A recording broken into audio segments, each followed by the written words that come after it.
طبعا كلنا سمعنا ان محمد صلاح لاعب نادي ليفربول اللاعب الدولي او الاسطوره محمد صلاح في جلسه حصلت او في قعده حصلت ما بينه وبين ارن سلوت والدنيا بقت كويسه وان اتصالحوا وان محمد صلاح اعتذر عن الكلام اللي قاله وان المفروض ان الكلام اللي يطلع بحرص شديد زي ما الاخبار زي ما هي ما بتقول.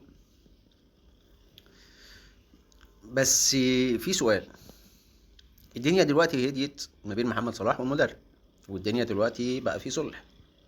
في سؤال بقى ايه اللي خلى محمد صلاح خارج التشكيلة بتاعة مباراة برايتون في الدوري الانجليزي؟ يعني تيجي تبص على كل حاجة تلاقي في الاخر ان هما اللي في دماغهم هيحصل ان محمد صلاح مش هيكمل. وانا اتمنى ان محمد صلاح يسيب بصراحة ليفربول، لان هو كده كفاية، هو عمل كل اللي مفيش لاعب عربي عمله او لاعب مصري عمله. يعني بنتكلم كده بالود ان لو جيت بصيت في تاريخ ليفربول هتلاقي محمد صلاح هو اللي محقق حاجات كتير، تقريبا مفيش لاعب في ليفربول حقق الالقاب اللي حققها محمد صلاح مع نادي ليفربول. فبتمنى لو محمد صلاح ما اعتزلش اي عرض يجيله يفكر فيه ويمشي.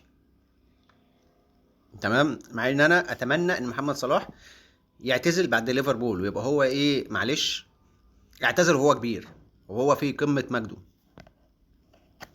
دي وجهة نظري التي لا قيمة لها على الإطلاق، بس أنا بقول لحاجة، للاعب عمل كل حاجة في الدوريات كلها، يعني الدوريات الكبرى كان بيلعب فيها.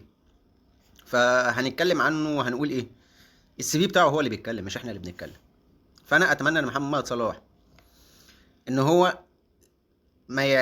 إن هو لو اعتزل يعتزل وهو كبير، ولو جاله عرض يفكر فيه، ولو عرض مناسب ليه يسيب ليفربول ويمشي، وخلصت الدنيا على كده. بس اللي بيحصل مع محمد صلاح مع نادي ليفربول ما هي إلا إهانة، مع احترامي الكبير لكابتن محمد صلاح. بس